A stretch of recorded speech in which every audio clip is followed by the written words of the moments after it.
today I'm going to show you how to make spicy peanut soba noodle bowls. So for the sauce, you're going to need peanut butter, sesame oil, rice vinegar, lime juice, soy sauce, gochujang, and minced garlic. And then for the other ingredients, you're going to need 2 blocks of firm tofu, edamame, bean sprouts, carrots, cabbage, white or red, and green onions, as well as 3 nests of soba noodles.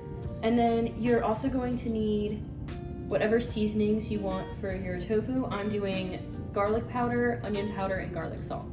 If any of you live near Lancaster, whenever I do any Asian-inspired dishes, I like to go to Asian Center Supermarket to get my ingredients. I find that they have a wide selection of stuff I need, and it also happens to be a little bit cheaper than what you might find at your regular grocery store. First, we're going to want to start with our blocks of tofu because they need to be pressed before we can cook them. So we're going to start by cutting open the package and draining them out, and then make sure you have a surface that you can put them on to dry them out. So we're going to be making crispy tofu, so you want to make sure that you can let your tofu be pressed and dried out for as long as possible, because that will make it easier to get it to crisp up and not be as soggy. So I've drained my tofu, and then I have a cutting board here that I'm going to use as my surface. We're going to need some paper towels. You could also use like a cheesecloth or something if you have that. So I'm just going to lay just a thin layer down, and then we're going to put our blocks of tofu on there. And then first I'm just going to take some paper towels and kind of with my hands just squeeze out some of that moisture.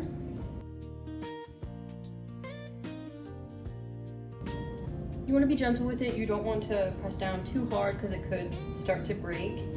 You can also get extra firm tofu, which will help it to crisp up a little more and be easier to cut into chunks.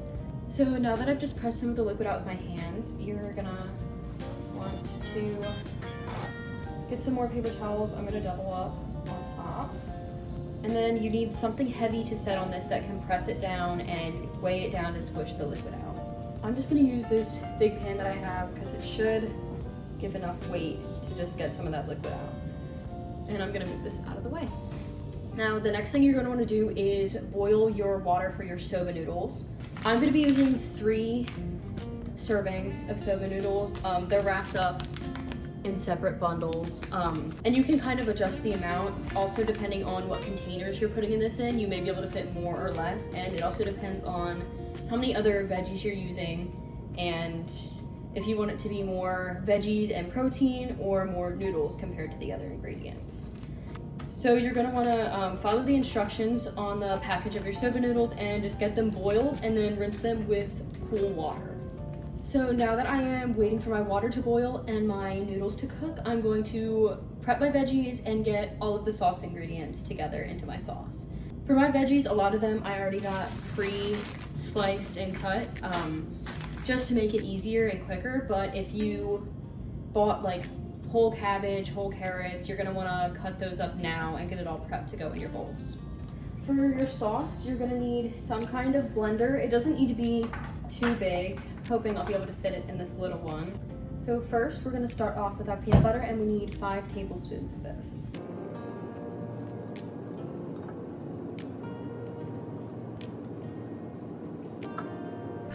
And with our sauce, you can always adjust any of the ingredients to taste. If you want it spicier, more peanutty, you can always taste it and then adjust afterwards. Next, we're gonna need our soy sauce, and we will need 1.5 tablespoons.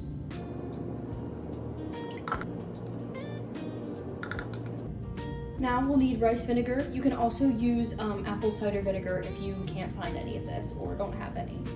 And we're gonna need 1 tablespoon of this. And then next we need the juice of 1 lime. I'm using pre-squeezed lime juice, and 2 tablespoons of this will be about the juice of 1 lime. Our next ingredient is sesame oil, and we'll need a tablespoon of that. Now we'll need 2 cloves of minced garlic, which is about a teaspoon.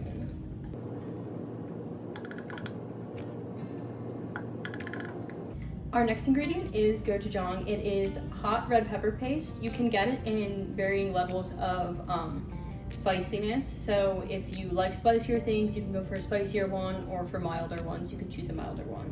And I got this at my Asian grocery store, but you can also usually find this at normal grocery stores like Giant or Wegmans or that kind of thing.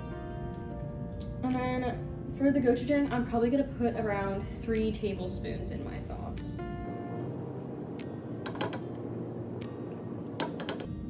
Actually, I'm gonna start with 2 and see how that tastes. And then lastly, you're just gonna wanna add 6 tablespoons of water to thin it out and make it more like a dressing to go on your noodles. Now, if you use room temperature water, this will probably blend better.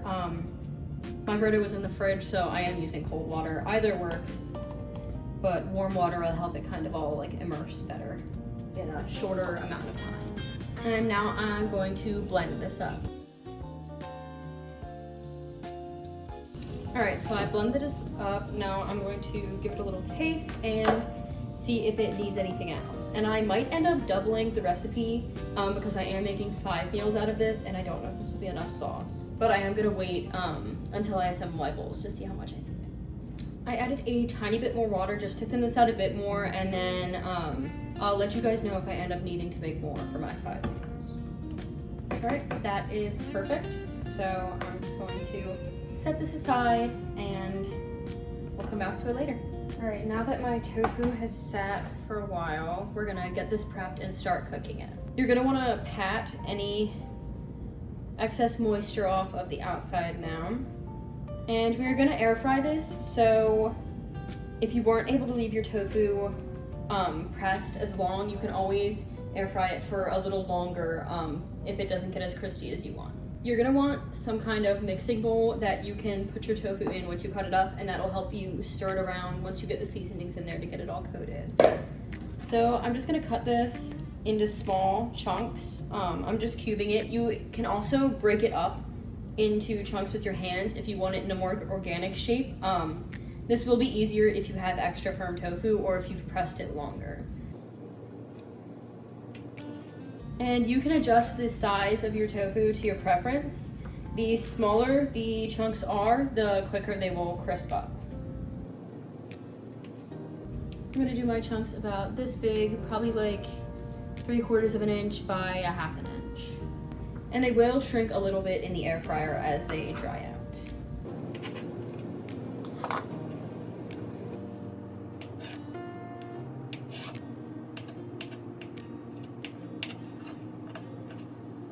You don't need to worry about your pieces being completely even.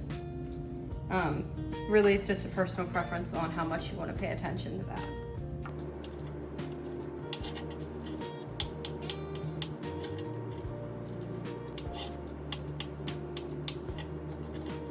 All right, so now we've got our bowl of tofu all cut up. I'm going to add my seasoning. So again, I'm using garlic salt, garlic powder, and onion powder, and I'm also gonna add some salt and pepper as well. You don't need to do too much seasoning, just because there is the sauce, but I do like to make sure it has a lot of good flavor in there as well, just because tofu doesn't have a ton of its own flavor.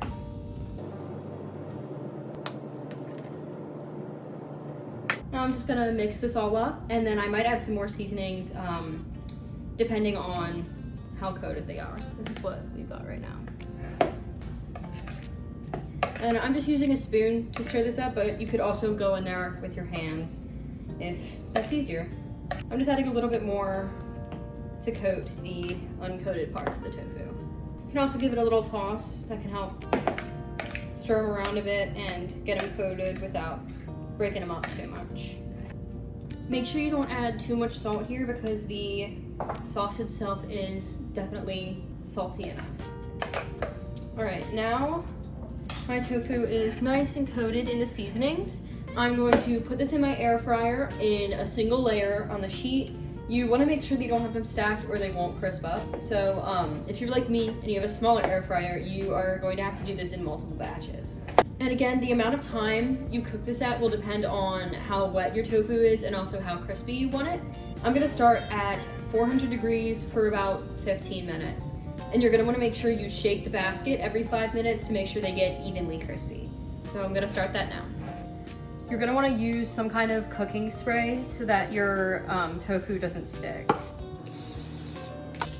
And I'm just gonna put a little bit in there and see how much I can get in there without having them on top of each other. You can see I'm kind of trying to squish as many in there as I can. I'm gonna try and do this in as little rounds as I have to, but again, this will depend on your air fryer and how big it is, and also how much patience you have. All right, so something like that is what you wanna end up with, and then I'm gonna give it a quick spray with the oil again on top, just to help them crisp up.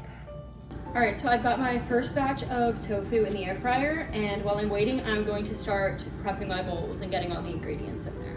I'm gonna be using these glass jars that I got off of Amazon. They come with little screw-on lids, but you can get any containers you want. You can use any containers. I probably wouldn't do anything smaller than this unless you want to do a smaller meal, because I do find that this is kind of the perfect size to fit everything that I want. If not, maybe a little small. All right, first I'm going to start with my sauce, and I'm just gonna put an even amount in all of the bowls. And then if you do find that when you dump it out, there's not enough sauce, you can always make a little bit more and keep it in a separate Tupperware in the fridge. My blender has a handy little spout, so I'm just gonna pour it straight from there.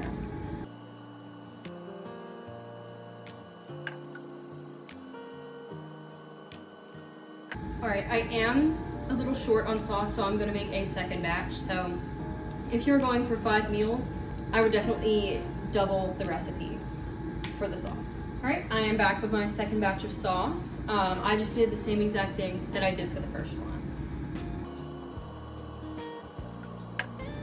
Now I'm just gonna kind of go in and just even them out and kind of just add more.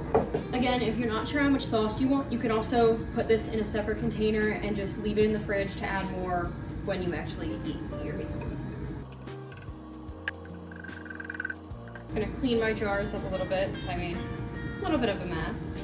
Okay, so now we have all of our sauce in our jars. The first thing I'm gonna put in is my julienne carrots. And again, you can always buy a big carrot and just like shred it yourself. I'm not very good at cutting things very thin, and I'm not very good with my mandolin, so this is easier and definitely quicker for me. I put my carrot into my jars. This is basically just based on preference, how much you want, and it also depends on how many different veggies you're putting in yours. If you're doing different ones than me, you just want to make sure you don't fill up your containers too much too soon so that you run out of space. The next veggie I'm going to go in with is my cabbage. I'm just using a coleslaw mix, which has green cabbage, but I would be using red cabbage if they had it pre-shredded at the store. And this is also just preference. I also had this already for a chicken salad that I'm going to make. So it's always good to use veggies that you already have that especially might be going bad. This is a great meal that can use a lot of different things. It's very versatile. And then with the carrots, I'm just gonna kind of judge this kind of hard. Again, you want to make sure you're not overfilling them too soon, but definitely want to get enough veggies in there.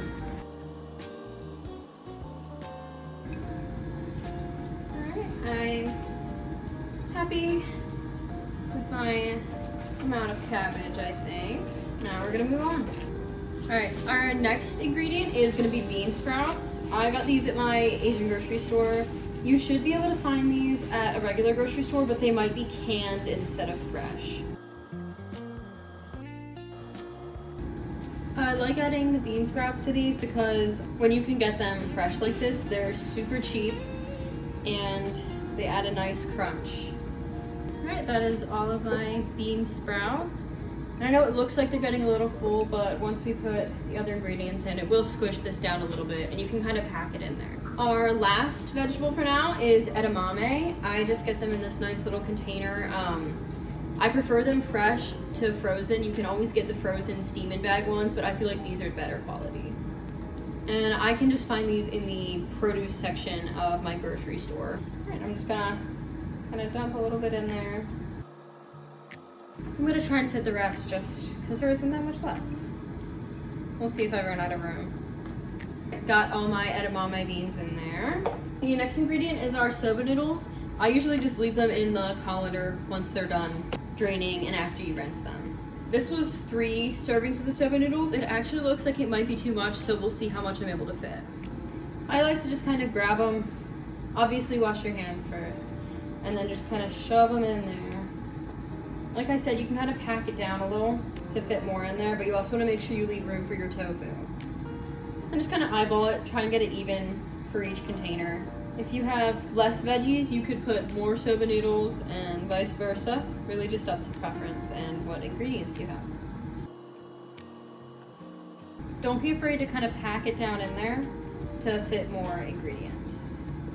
And I like using soba noodles for this because they actually have a pretty good amount of protein for pasta. I think these have 12 grams of protein per serving, but that also will vary on the type of soba noodles that you get.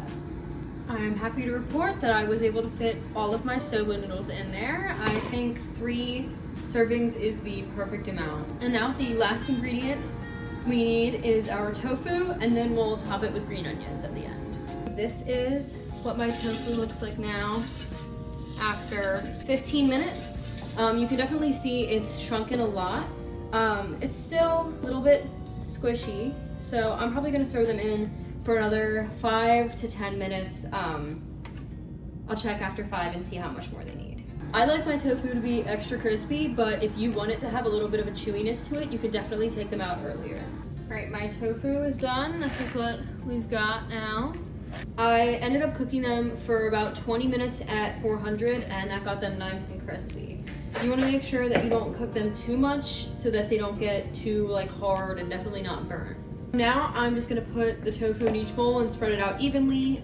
You might have to pack down your other ingredients a bit depending on how much you used, but we should be able to fit it all in there.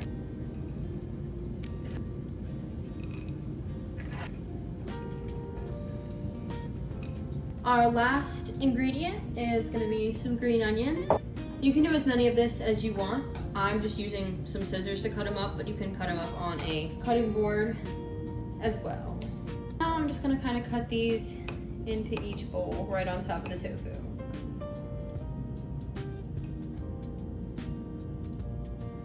And now we are all done. You can close these up and put them in the fridge. They are good for up to 5 days. I wouldn't eat them much after that just for food safety reasons. I really enjoy this meal because they are eaten cold. You don't need to heat them up, but you can if you want.